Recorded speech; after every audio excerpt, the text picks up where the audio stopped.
Well, hello YouTube. Coming back with another episode of Flea Market Finds. Turns out it's pretty popular. Quite a few views on the very first one. A few comments. Appreciate all of it. I guess I'll keep that. I'll keep this little series going. Like I said in the first video, eventually I'm gonna do some previous finds, do videos on previous finds, and I haven't worked out how I want to do that yet. Maybe I'll just do it by category. Just kind of get you guys caught up on what I've collected over the years. But this weekend I went to actually I went to two flea markets. My normal flea market was pretty much a bust. I didn't really find anything. That happens. I mean, I'm sure there's stuff there, but I just wasn't in the mood to dig like I normally am. So it's probably because I was worn out from going to the outdoor flea market earlier in the day. That's basically where I got all this stuff. I went to you know, a normal outdoor flea market. We have one, actually we have several in my area every weekend. This one particular one, they do every Thursday and every Saturday. It's always the same guys, it seems like, setting up. But I hadn't been there in a while, so I figured I'd go down and see what was going on.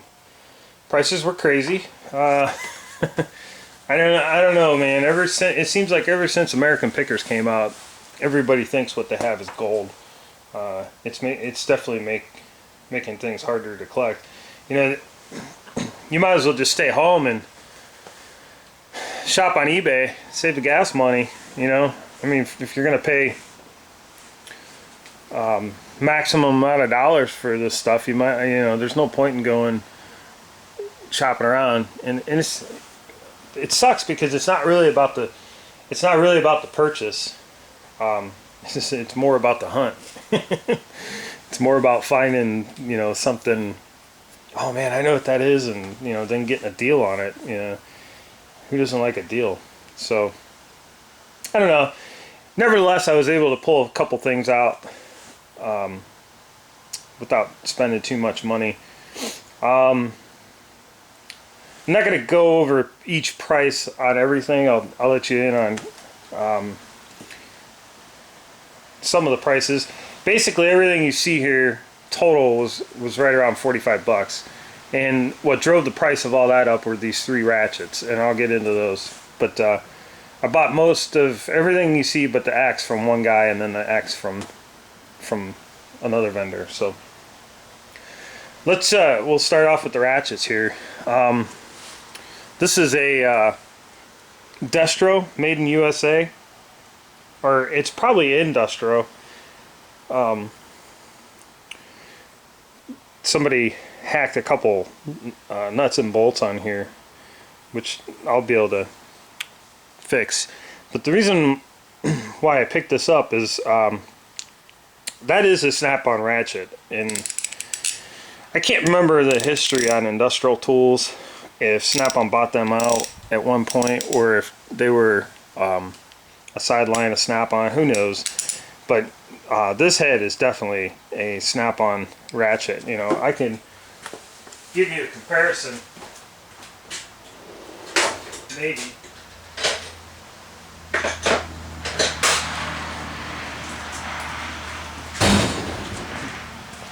Here's an older Snap-on ratchet that was also a flea market find at one point. So next to each other you can see basically the same head concept. It does look like this is a little bigger than this, but that could have been model changes over the years. And then as you can see, the front or the back plate, pretty much the same setup.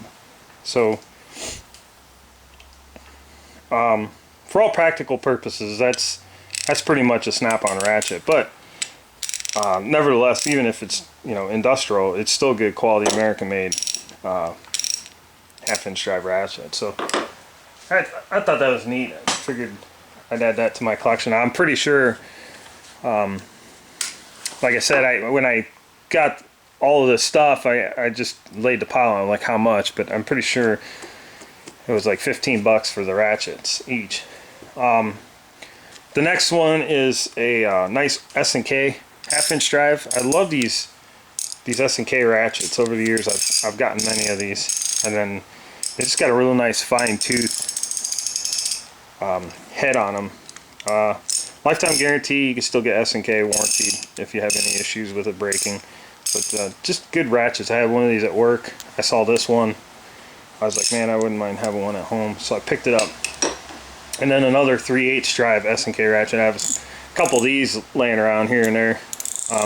This one the chrome's pretty much worn off of, but that really doesn't matter to me. I kind of like the patina of an old tool. I like the way it feels.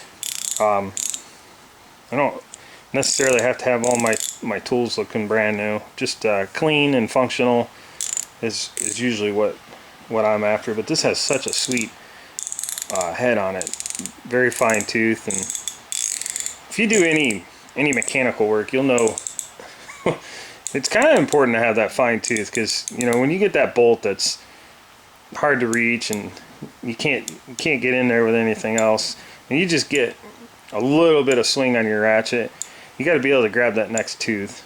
And these S&Ks really do the job.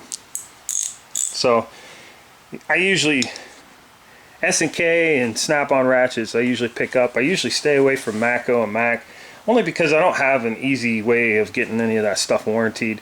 Mac dealers haven't been in my area for probably the last 15 years. I haven't seen a Mac tool dealer for at least that long. And then Matco, they're around, but I don't have any relationships with any Matco dealers, so it's just hard to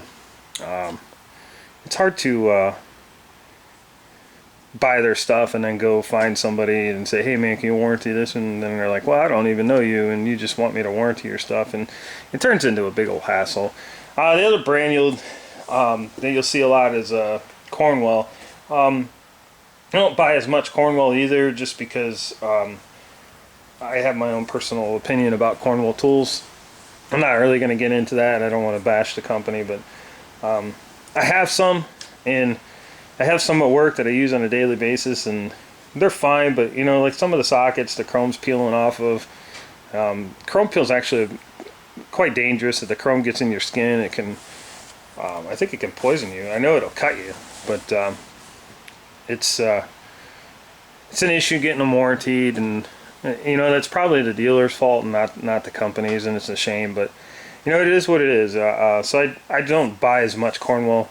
I bought an old Cornwell ratchet not too long ago, and the guy was all upset because I bought it at a yard sale, and I asked him to warranty it, and he gave me a real hard time about it. And at the end of the day, all he did is took the head apart and cleaned it, and it still slips, you know, and that kind of left a bad taste in my mouth. I wanted that ratchet to work, and you know, I could have taken it apart and cleaned it. You know, it needs a new head kit, and I'm sure if I went to the corporate office and they're actually local to me, get it handled, they'd probably take care of it right away. But still, it's a big hassle. Craftsman wise, I usually don't buy much Craftsman at all. I'll buy the old stuff, the real old stuff, but not very often. There's just too many other better stuff out there for cheaper price or the same price. So kind of got off on a little ramble there. So those are the ratchets I picked up. Nice addition to my collection.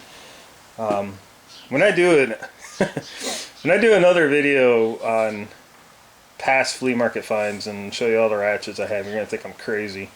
I got a thing for ratchets. This chisel looks pretty beat, but the thing is this is a W Butcher. I think that's what it is, W Butcher. I have several of these. I bought. The funny thing is I've bought them all from the same guy.